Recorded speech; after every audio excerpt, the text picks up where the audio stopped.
Wa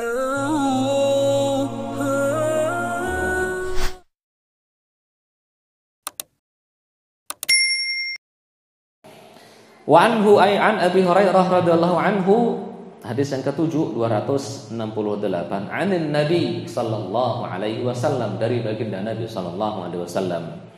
Qal syarrut ta'ami ta'amul walimah. Seburuk-buruk makanan di muka bumi ini adalah makanan di walimah, di resepsi. Kenapa? Yumna'uha man ya'tiha. Orang yang pengen datang, maksudnya fakir miskin yang jarang makan enak, enggak boleh datang, enggak diundang. Wa yud'a ilaiha man ya'baha.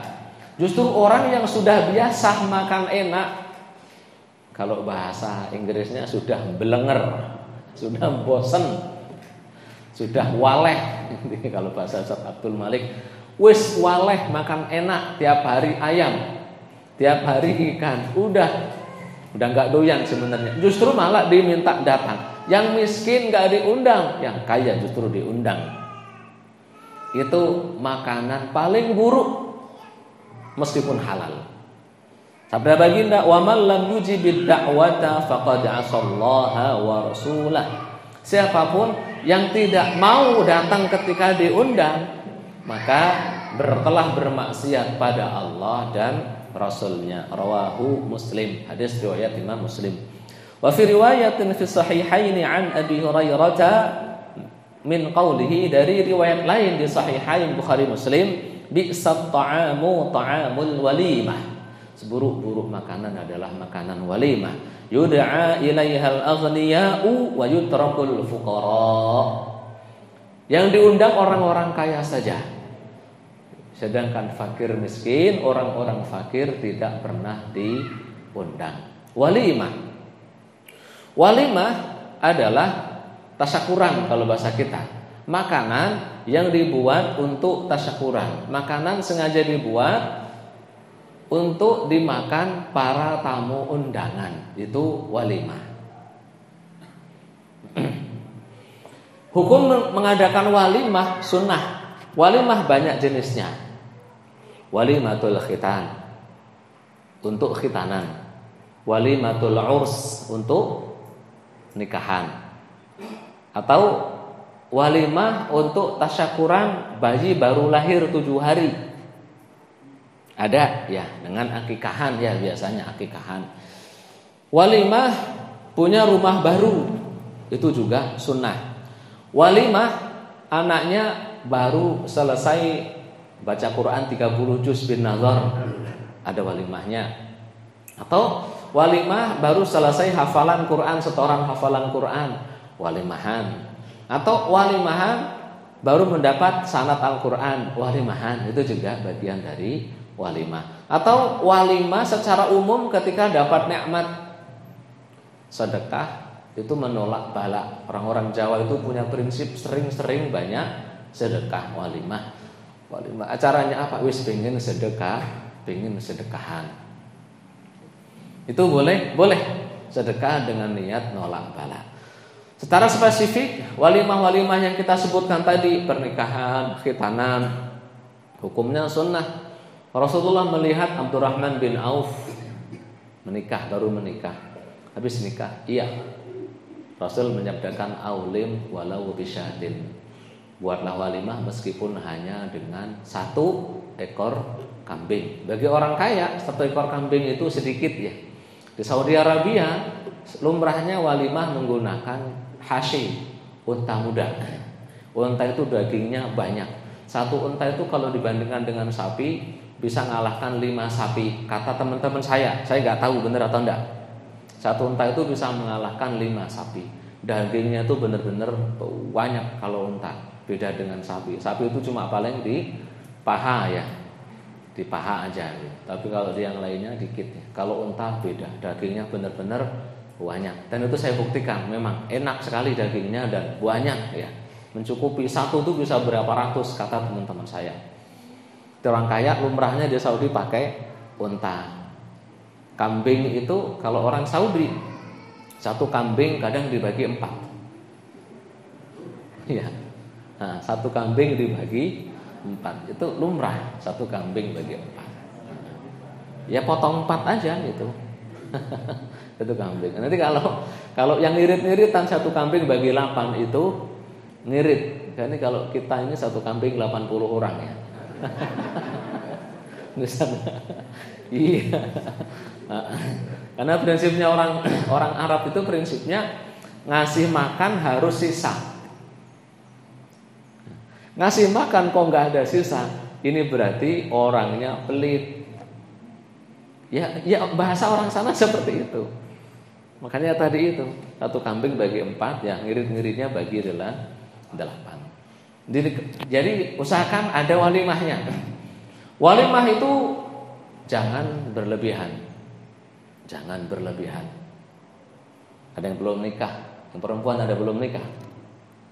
Ada. Jangan berlebihan ketika walimah. Karena mengapa? Seandainya berlebihan dalam walimah itu bagus.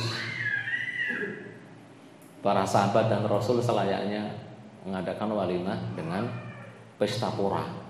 Enggak.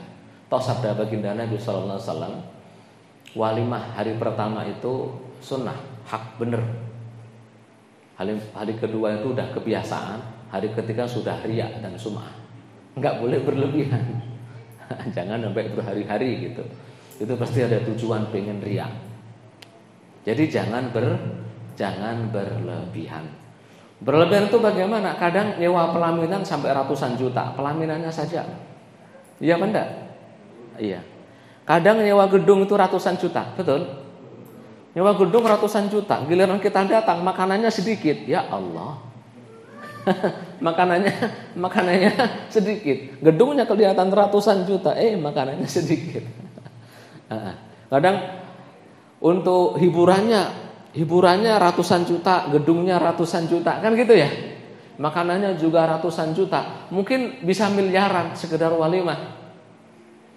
Yang miliaran itu buat daftar haji ONH plus atau visa furoda gitu, bisa langsung berangkat. Biasanya visa furoda 200-300 juta.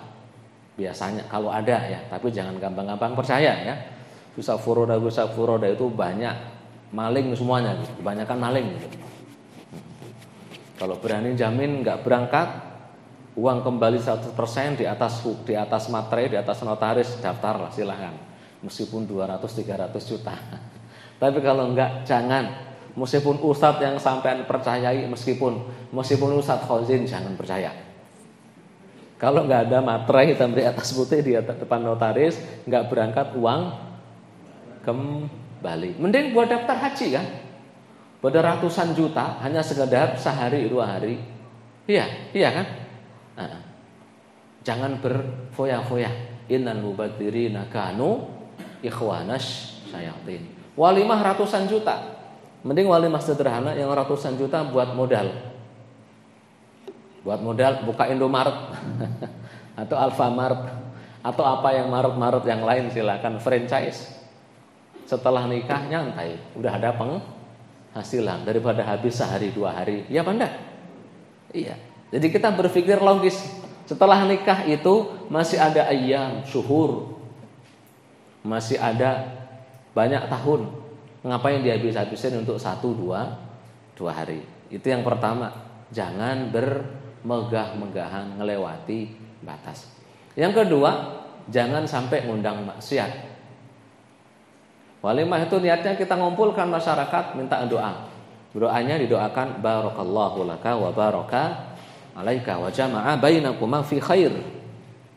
Tapi kalau kita bermaksiat pada Allah Subhanahu wa taala, bagaimana bentuk kemaksiatannya? Perempuan diumbar auratnya. Rambut dibuka. Ya, dibuka. Dandanan menor. Boleh dandan, boleh, tapi jangan menor. Tahu dandanan menor ya? Berlebihan sampai dibaju merah-merah apa macam-macam. Itu namanya tabarrujul jahiliyah. Dandanan ala jahiliyah. Dandan secukupnya saja, boleh. Ya kalau enggak dandan mah kelihatan gitu, ini hari kelihatan kok ya keterlaluan amat gitu ya. Hari bahagia bakal ketemu dengan banyak orang, ya dandan seperlunya, jangan berlebihan. Alis sampai dikerok, tabarruj jahiliyah namanya. Tahu alis ya, ini dikerok biar kelihatan atau dicabutin gitu ya. Nah, itu sudah tabarruj jahiliyah. Pakai bajunya ngetat, nerawang juga. Udah nerawang terus ngetat sampai kutangnya kelihatan. Kan gitu ya. Sampai kutangnya kelihatan, bahunya kelihatan, itu udah bermaksiat pada Allah taala. Jadi kalau mau pakai gaun pengantin, carilah yang syar'i. Ada kan? Kalau nggak ada, jahitin sendiri. Banyak kok tinggal. Sekarang apa yang nggak ada sih? Mau make up artis, mua namanya ya. Mua.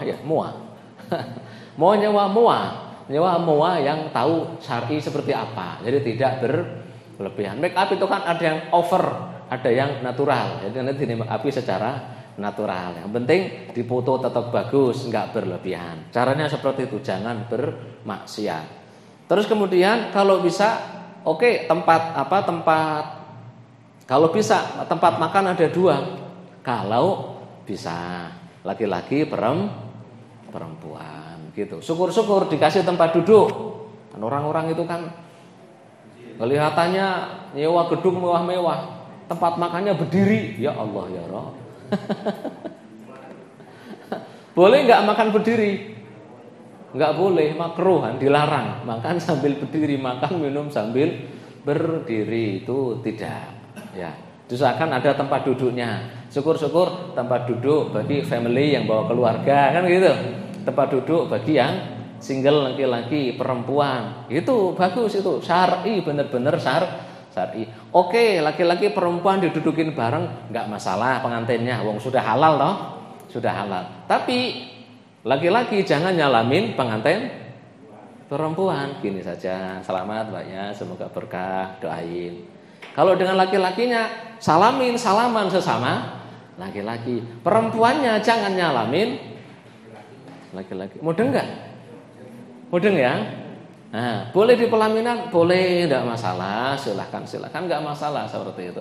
Tapi kalau bisa tempat makannya itu loh, tempat ambil makannya ada 2 laki-laki, perempuan minimal seperti itu. Syukur-syukur dipisah. Ini untuk tempat duduk yang sudah bawa family, suami istri dan anak-anaknya. Sini yang single laki-laki dan perempuan. Jangan sampai walimah kita jadi ajang pacaran. Betul ya? Iya, orang datang bawa pacarnya terus makan seolah-olah kayak suami istri. Kalau bisa jangan. Terus kemudian jangan mendatangkan hiburan-hiburan yang maksiat.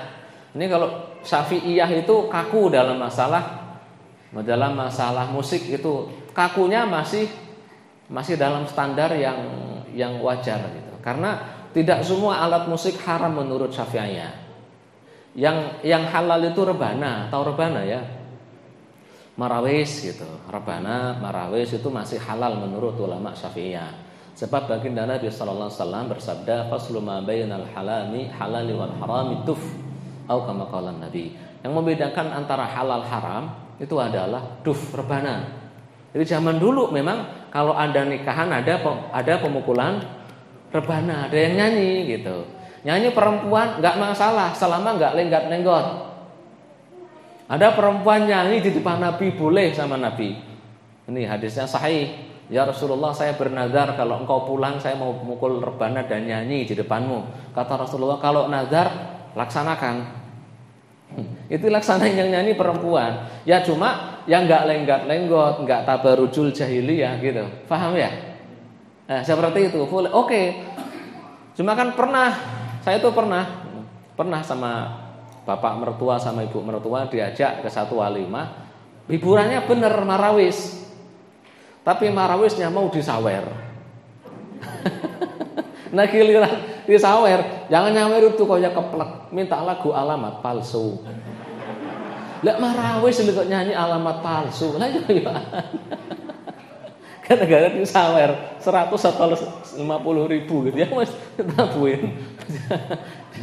Ya Allah ya Rabb. Ya marawis yang bener gitu ya, lagu-lagu sholawat gitu. Lagu-lagunya siapa? Maher Zain kan banyak bagus-bagus tuh, iya kan? Lagunya Maher Zain atau lagunya siapa? Lagunya Senada, atau lagunya Opik ya, atau lagunya Rehan, kan banyak itu sebenarnya lagu yang religi gitu. Kalau mau ada hiburan, Jangan hiburannya, mohon maaf, organ tunggal, dangdut, koplo. Koplo apa gendeng? Koplo ya kalau nggak salah ya. Tapi koplo itu bukannya sama dengan gendeng sih. Karena memang apa, orang kalau sudah denger itu jadi gendeng semua ya. Jadi koplo, koplak semua dan itu. Ya saya tidak bermaksud apa-apa, enggak, ini menjelaskan secara syar'i itu enggak boleh. Enggak memusuhi mereka, enggak, itu urusan mereka masing-masing, dipertanggungjawabkan masing-masing. Tapi secara syar'i itu enggak boleh. Jangan. Kenapa? Kalau sampean nyewanya organ tunggal, nanti yang nyanyi biduannya pakai baju ketat kan gitu. Baju ketat, nampakin, nonjolin auratnya, itu ada orang yang joget-joget yang menikmati, sampean dapat dosanya. Jangan dikira yang menikmati aja yang dosa, sampean udah keluar duit banyak. Duit mahal kan itu? Mahal. Ya tergantung ini terkenal atau enggak orkesnya kan biasanya. Ini orkesnya terkenal atau enggak? Kalau orkes yang sudah masuk studio record, rekaman itu mahal, Pak. Bisa 50 juta ya kan? Apalagi kalau sudah papan atas bisa ratusan juta. Udah mahal. Bayarnya orang yang nonton dapat dosa, sampean dapat dosa jariah kolektif. Yang nonton berapa, yang joget berapa, yang joget 1000, 2000 dapat dosanya 2000 orang tadi itu. Wal'iyadu billah. Paham ya? Nah seperti itu. Jadi diusahakan jangan ada kemaksiatan, baik dalam acaranya atau dalam hiburannya atau ritualnya. Jangan ritual yang macam-macam.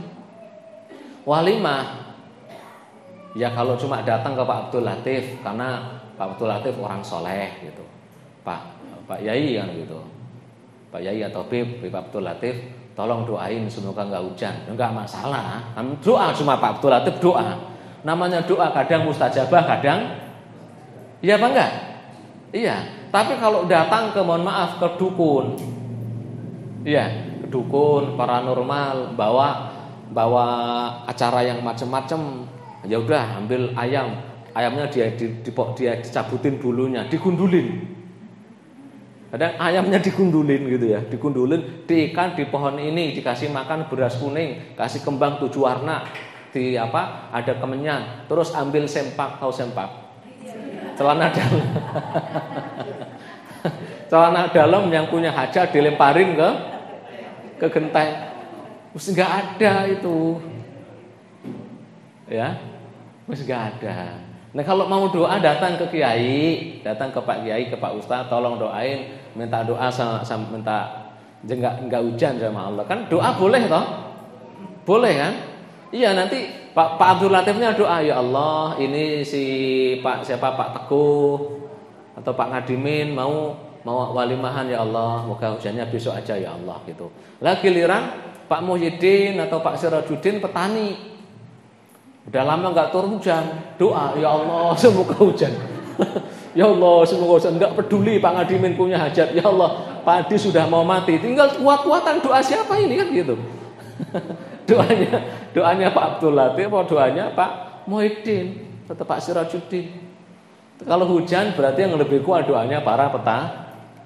Gitu namanya, kita manusia itu kan cuma apa? Ya cuma hambanya Gusti Allah ya. Kalau Allah ngasih hujan ya alhamdulillah. Ya makanya kalau nggak mau hujan mengganggu, walimahnya di gedung ya kan? Di gedung. Kalau nggak di gedung, nyewa apa namanya?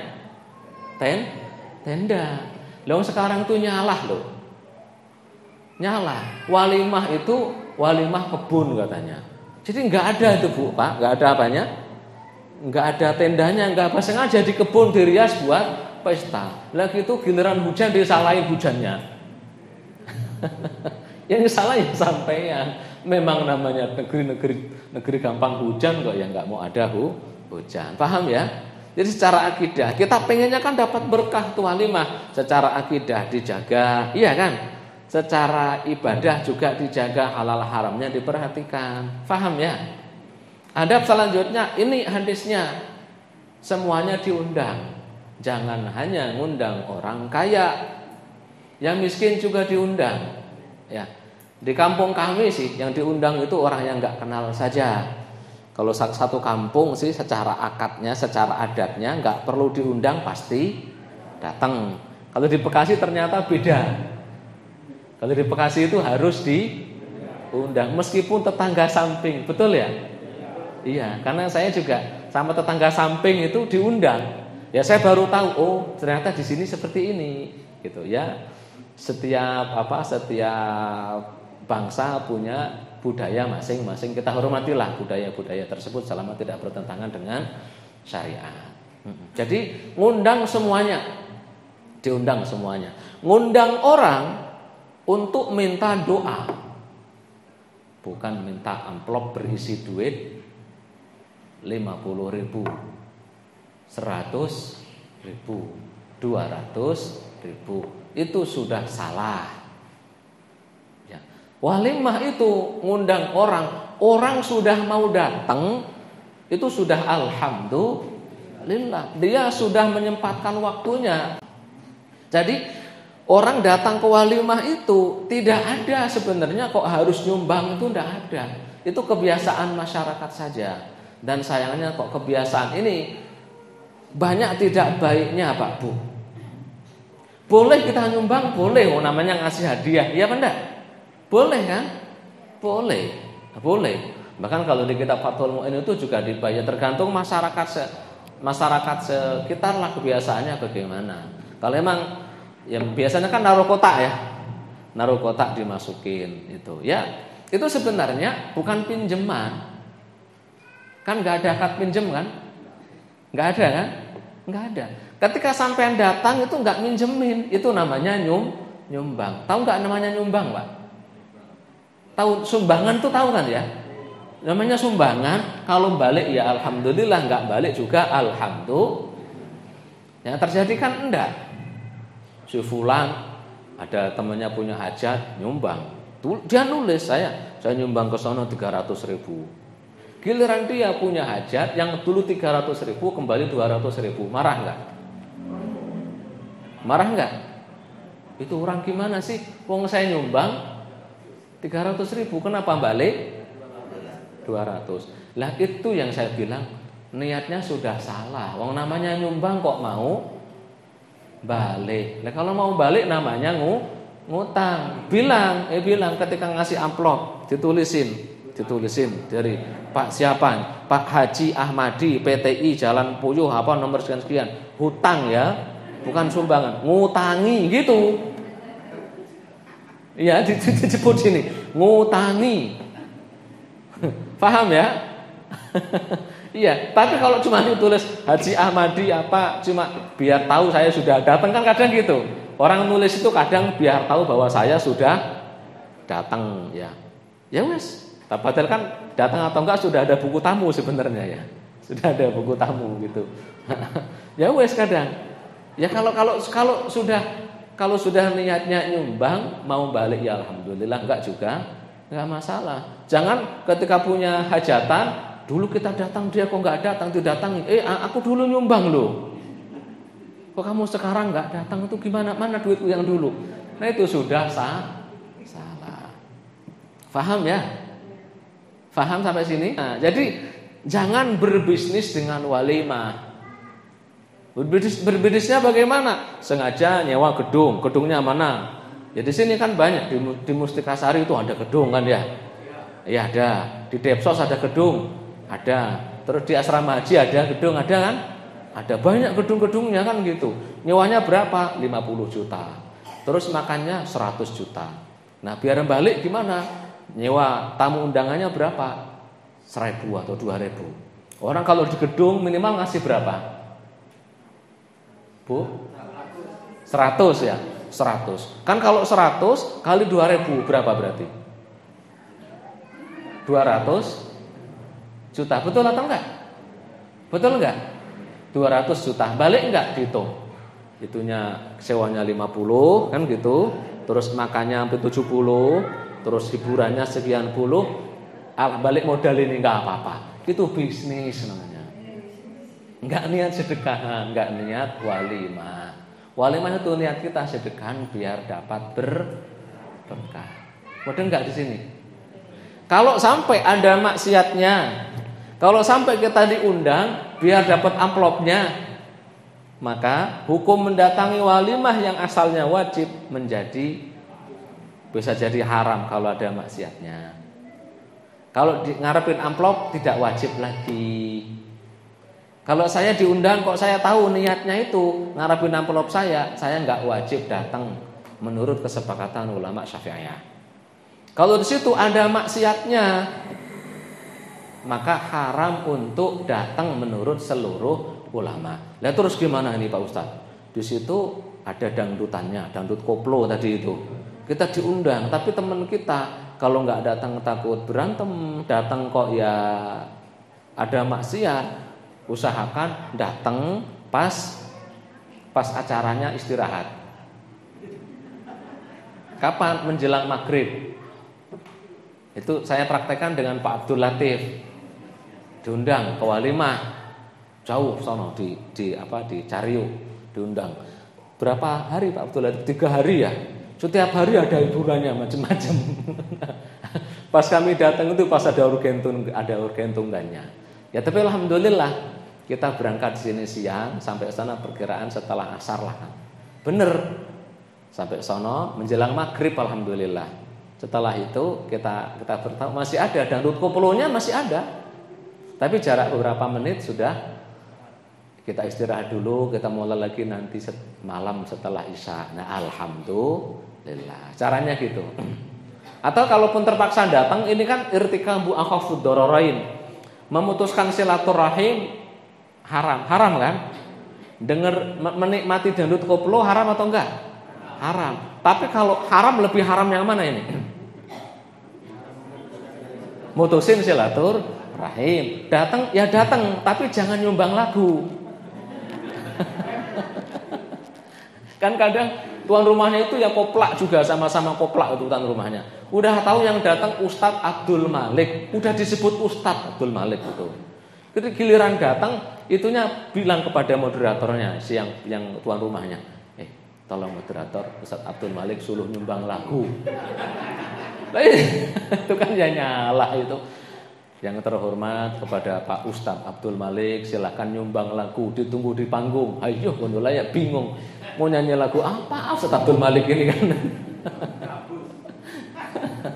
Ya, jadi seperti itu ya. Ya kalau mau datang jangan menikmati, maksudnya sekedar datang, makan, habis makan ya pulang. Jangan nyumbang lagu apa, atensi lagu apa ya jangan. Ya kita kan repot, nggak datang itu temen, saudara, datang kok ya ada maksiat katanya haram, wis sama-sama haram. Kita ya irtikabu akhafud dararain, ya kita lakukan yang sedikit haramnya dibandingkan yang banyak. Paham ya? Nah, jadi kalau ada maksiat sebenarnya nggak boleh datang ya. Sebenarnya nggak boleh datang, tapi boleh datang min babi irtikabi akhafud dararain. Nah termasuk walimah yang ada kemaksiatannya sebelum walimah, namanya foto prewed. Prewed apa priwet? Priwet, bukan prewed. Ya ini foto prewedding ini sebenarnya mungkin bisa ada kalanya boleh. Kalau fotonya sendiri-sendiri, mudah enggak? Jadi si laki-lakinya fotonya bergaya sendiri. Si perempuannya di rumahnya sana foto sendiri boleh? Ya boleh, foto sendiri masa enggak boleh? Ya enggak boleh. Kalau berdua gandengan, udah sah belum? Belum. Kalau pengen sah begitu lamaran akatin dulu. Udah enggak? Jadi saya nikahkan kau dengan ini, ya saya terima nikahnya dengan mas kawin tersebut. Setelah itu silakan foto prewedding. Mau jengking, jentit, cungker balik juga boleh. Nah, kan sudah halal. Lah kalau belum halal ya nggak boleh megang, jalan bareng itu ya nggak boleh. Sudah lamaran meskipun sudah tunangan resmi meskipun belum boleh jalan bareng. Mau beli gaun bareng temani emaknya, temani adiknya. Mau ngobrol makan bakso bareng temani bapaknya, adiknya kan gitu. Jangan berdua. Gitu ya. Paham insyaallah ya. Dari prewedding itu kalau jadi bisa jadi boleh, bisa jadi enggak boleh, tapi banyak enggak bolehnya kayaknya ya. Pergi berdua kemana, ke air terjun yang mana, ke hutan yang mana, kadang naik gunung, wis macam-macam wis. Kemana-mana pergi berdua boleh, enggak boleh. Ya, nggak boleh ya. Nanti kalau anak-anak kalian, anak-anak sampean kok mau prewet-prewetan nggak usah. Kalau ngeyel gagalin itunya apa namanya? Tunangannya gagalin. Gitu, tunangannya gagalin. Bilangin kalau mau foto berdua setelah akad nanti, walimahan dulu, akad dulu, setelah itu jengking jentit sana mau foto. Mau naik pohon kayak monyet juga boleh, silakan sana. Setelah akad, sebelumnya enggak boleh. Paham ya? Kan anak-anak sekarang kan kayak gitu. Foto berdua senyum dipajang di depan Di depan gapura yang mau acara walimahan gitu, banyak-banyak boleh? Enggak boleh. Ya. Wallahu a'lam bishawab. Masih 7:30. Ada pertanyaan?